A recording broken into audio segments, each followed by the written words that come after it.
So, which is better, tank or tankless? This is a question that I am asked all the time. Let's talk about that. He is a master plumber. He is a plumbing contractor. He is a plumbing instructor with over 20 years of plumbing experience. He is Plumber-Tom. Hey, Plumber-Tom here. Let's consider the differences between a tank-type water heater and a tankless, and I'd like to examine the pros and the cons of each. So let's start with the tank. What are the pros of a tank? Well, a tank-type water heater, it heats water. Yeah, it can do that. I should mention that I am an advocate for the tankless water heaters, so of course that's going to be my angle here. But I will be as fair as I can with the tanks. So back to the pros. If you already have a tank-type water heater in place and you need a replacement, then a tank-type water heater is the most cost-effective option, really. The reason for that is when you transition from a tank to a tankless, there's quite a bit involved, including moving pipe, changing flue, gas line. And you can check out my video of the 5 things you need to know when you transition from a tank to a tankless.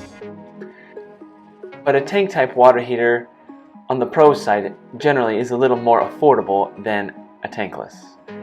However, tank prices are climbing, and climbing fast, so that margin between what it costs for a tank and a tankless is really narrowing, especially if you have more than one tank.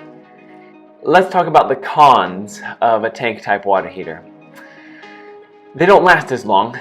I have replaced water heaters for years, and the ones built 20 to 30 years ago had thicker metal on the tank, more robust parts. They lasted for that long, 20 to 30 years. Don't expect that out of any tank you install now. Like so many other appliances, they are manufactured to fail in a shorter period of time with thinner tank walls and cheaper parts. They just won't last. If you get 10 years out of it, that's about it. And if you get more, just consider yourself lucky. Another con for a tank-type water heater is that they're really not very efficient on fuel, because you are heating water when you're not using it.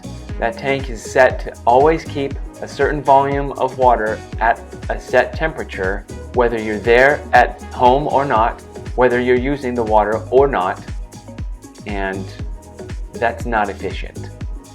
Another con is that you do have a limit to the amount of hot water you can get.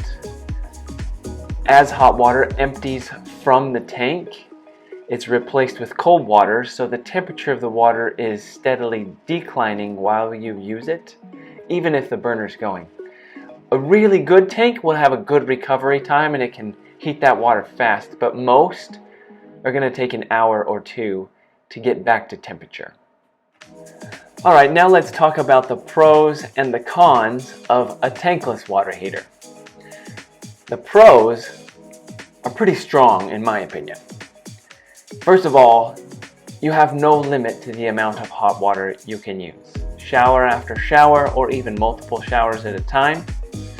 You can fill an entire soaker tub with the exact temperature that you want and turn right around and use water elsewhere without any difference in temperature. That is fantastic. That is fantastic. Another pro for a tankless water heater is that they really are more energy efficient. We built a new house some years ago. We had a tank in our previous house and a tankless in our new house, and wow, the gas bill is lower, truly. So of course, the tankless is not heating water when you're not using it, and that creates an enormous energy saving for you. That is fantastic. Another of the pros for a tankless water heater is that they generally do last quite a bit longer. Take a quick comparison on warranty.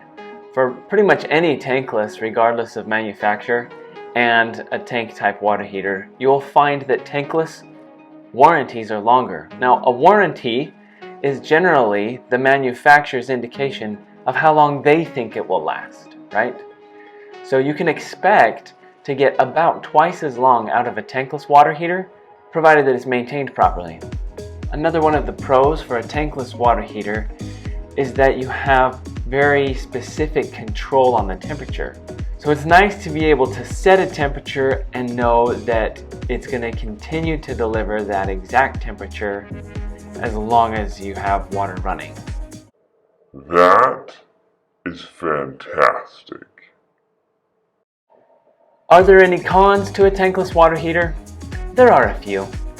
Tankless water heaters do require electricity, so if the power's out, so is your hot water.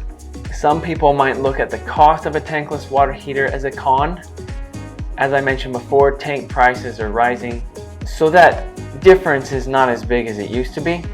And if you consider that tankless is going to last longer, really over time you're paying the same or less, especially when you factor in the cost of fuel you use over time. Another possible con for a tankless water heater is that there is a little more maintenance required. Regardless of manufacturer, they do recommend an annual descaling, which is not too complicated, but it does involve hooking up a pump and running an acid solution, which can be as simple as household white vinegar, through the heat exchanger to clear off any of the hard water scale or mineral buildup. There's a little involvement there. But to be fair, when it comes to maintenance of a water heater, even a tank type water heater, if you got the manual out and read the manufacturer's recommendations, would require some maintenance as well, and that includes periodic flush of the hard water mineral on the bottom of the tank. So you can ignore the maintenance of tank or tankless water heater, but they both require some amount of maintenance. One possible con for a tankless water heater is that it begins to heat when water is moving through the water heater. So sometimes, and depending on the model, there's a little bit of time that you're waiting for that hot water as it initiates and starts to heat. Some manufacturers like Navien have come up with a small reservoir inside of that tankless water heater so that it immediately delivers hot water just like your tank would, and it really reduces that amount of wait time. So those are some of the pros and cons that I have experienced with the tank and tankless water heaters. If you have thoughts or comments on this, hey, make sure to leave them in the box below. I hope this is helpful as you consider whether you're going to continue with a tank or a tankless in the future. Thank you for watching Plumber-Tom. Be sure to like and subscribe.